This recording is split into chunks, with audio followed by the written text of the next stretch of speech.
Hi there. So following on from part one of the NEPHILIM video, I was to mirror a New Zealand brother's video about dreams he's received regarding the return of the NEPHILIM, but he removed that video, and now all of his videos have gone. He's been receiving end times dreams for about 20 years, but in that it was a very, very interesting dream and series of dreams in which he was shown the same commander for a certain race or type of aliens. What he was shown, the commander had short hair, but as you'll see in this on the screen here, this one has long hair. And what linked his dreams to what I was speaking about in terms of Greek mythology, Nordic mythology. He was shown a UFO, and it had three layers. One was showing the Greek patterns and symbols, and also Maori symbols, and linking it to Maori mythology. This is the New Zealand Indigenous peoples or tribe. They have their own myths and legends, and we even have stories of a different kind of Maori tribe who had red hair and similar to the Anunnaki, and also small fairy sprite things that taught the Maori to fish and to make nets for fishing. And then I can't remember what the third layer on the UFO was, but yeah, that dream linked what I was speaking about. And when he spoke about the commander of a certain from this UFO, he received a few dreams about the same commander and UFO. It reminded me of what a sister received, and that sister is from the video I just shared previously regarding Father's amazing mercy, unfading mercy, the V, and his wrath. She told me a few years ago that she received a dream, and she didn't know who this person that she saw was, so she just Googled in the description of this person, and this image came up. It was actually this image here that came up, and this is the exact person that she saw in her dream.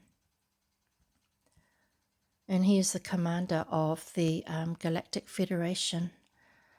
His name is Ashtar, and as it says here, ascension of humanity is imminent, and I believe they are associated with the fifth age, or the golden age, or the new dawning of the age of Aquarius.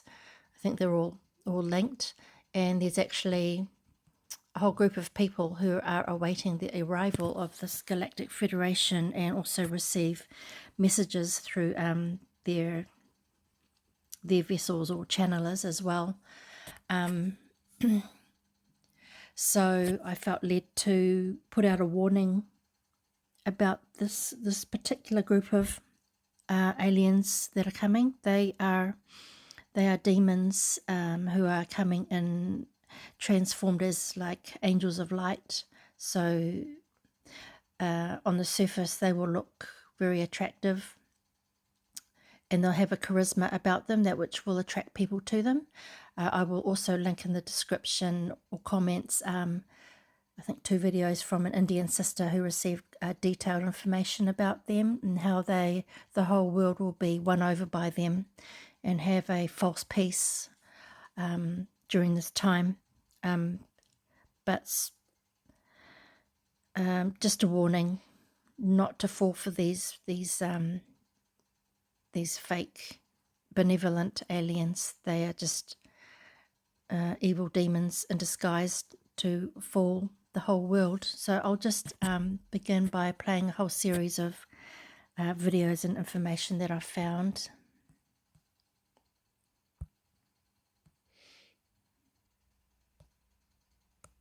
Automatically looked up to see this, all I can describe, this huge Mexican hat. It was stationary, this thing, and it was bright silver in colour, and it had a dome. A dome. It was tilted to sort of, I could see the occupants in it. You saw people in it? I saw people in it. There were 2 people in there. These people were beautiful people. That's the only way I can describe them. They had long golden hair, like a pageboy bob, just like the old kings. You used to see photographs of the old kings. And the colour of the hair was golden. Now, I was really... What were they dressed in? They had a sort of a polo neck jumper affair, like a ski top suit, in pale blue. Now, these people weren't sat behind, one behind the other. They were sat together, but this, whatever it was tilted so that I could see them and they could see me.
This is Blajee, and Blajee's a Palladian Ishrish. She's a master teacher coming from 200. Well, she's 340 years old, and she's coming from 2 million years in our future. She's coming back to help us right now. And they're very beautiful. Their eyes are bigger, usually. They have bigger eyes. They're very, very beautiful beings, and when you meet them, you just fall in love with them, basically. It's like they're emitting so much love that... I don't know if I should go into that, but the story about that was kind of funny. But I asked her when I met with her, because the scientific part of me is just going, about frequencies and everything. I go, hey, what would happen if we hooked up, And she goes, not going to happen, So. And so you hear all these stories about people having these Palladian lovers and things like that, And so I went further and I asked her why. I said, I really want to understand. I said, I'm not feeling jilted or anything else. I want you to explain to me so I understand, what would happen. And she said that my belief system and my customs and things like that don't line up with theirs. And she said they've transcended all separation, all jealousy, they're beyond all that, And she was kind of explaining to me, what if I, connected with you and then turned up with a guy, this beautiful Palladian dude, and I'd be going, oh God, you're with him now, and things like that. It's like we have these programs of ownership and separation and jealousy, and we have all these things that programs were running, and they've transcended all of that. So she was telling me that, she was showing me that I had some work to do. I had to transcend all of those other programs and belief systems and things like that in order to have connect with them on a stronger level. But I've heard stories about people having Palladian lovers and having sex with them and everything else, and that hasn't been the case with me. But I'd invite that. No, you do fall in love with these beings, you really do. But it's not that type of a situation. It's a different connection. It's a different relationship, with them. And we need to rise to the occasion and get away from all that. I want to conquer this woman, or I want to take, and all that old program. The old relationship program has to go out the door, because it just doesn't work on their level at all. They've transcended all of that. But we had a lot of long conversations about it, and she was just pointing out, okay, here, and showing me places where I established beliefs, and because of my upbringing in social consciousness and things. She said, you've established these beliefs and these things, and these are the ones you have to let go of. You don't own somebody. You don't put somebody under a contract. You don't. Love doesn't have a contract. There is no contract. You're with somebody because you're supposed to be with somebody, because the universe has put you together for a certain amount of time to learn certain things, and that might be a long period, it might be a short period. We can't limit ourselves and try to control, what's happening in our lives. And that's what they're teaching us, that, you have to let go of control and start, and that's all fear-based. The whole thing is a fear-based program. But this is one of her ships when she came in. My God. You can actually see a being in there. You kind of see a being sitting in it. I got him. And this is more of a Merkabah ship that they use, and they can come in. They can come in a Merkabah and then take form, and take a physical form.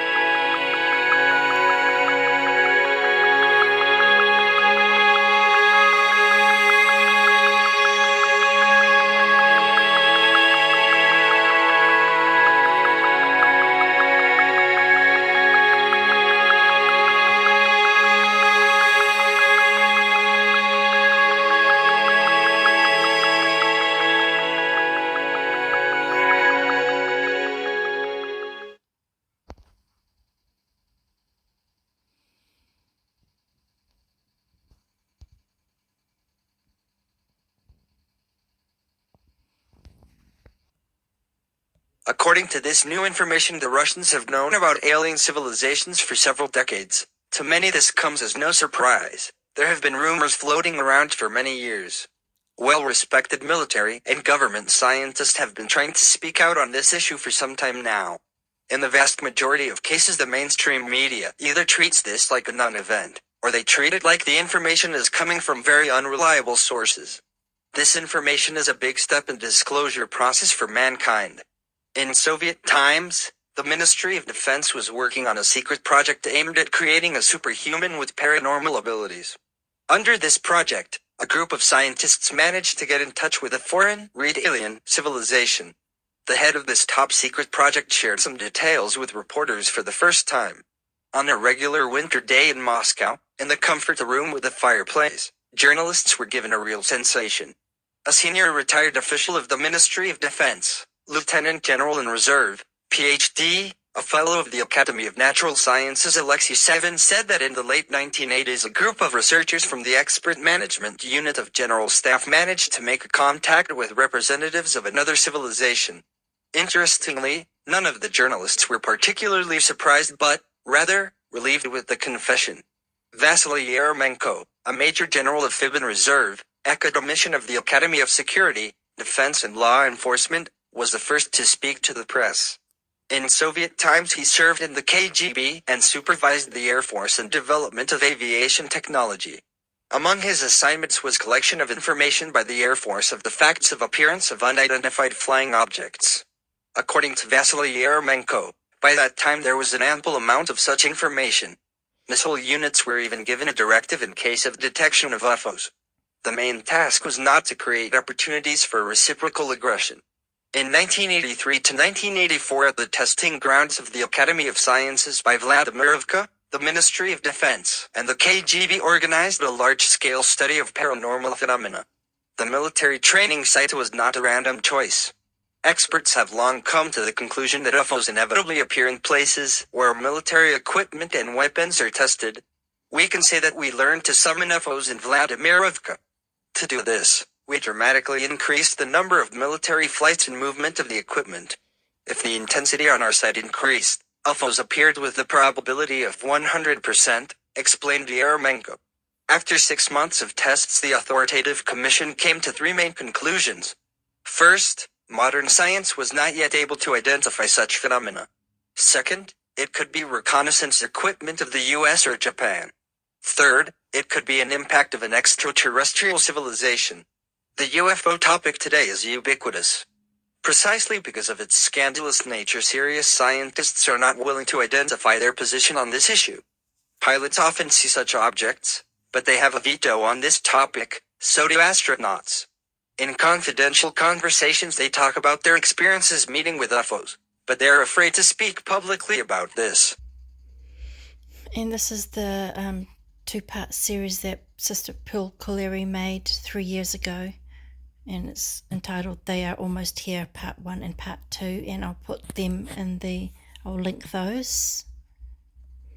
And about maybe 2 weeks ago, Brother Gary at Praise Jesus King and Saviour, I think he put something on his community tab about them, and I asked a question: are they the Aryan blonde blue-eyed race that Hitler promoted? And I noted that it was strange that he has neither, and yet he wanted to advance the superior race. And I asked, are they the ones who gave him UFO technology, or were those the Greys? And Brother Gary replied, yes, white hair, blue-eyed, tall beings.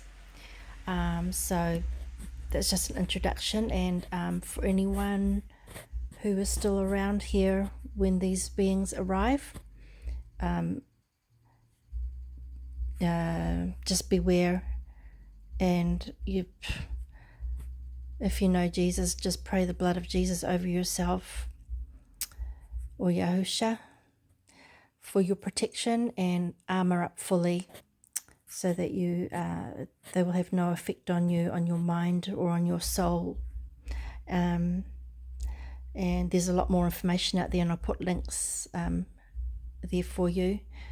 So God bless you. Bye-bye.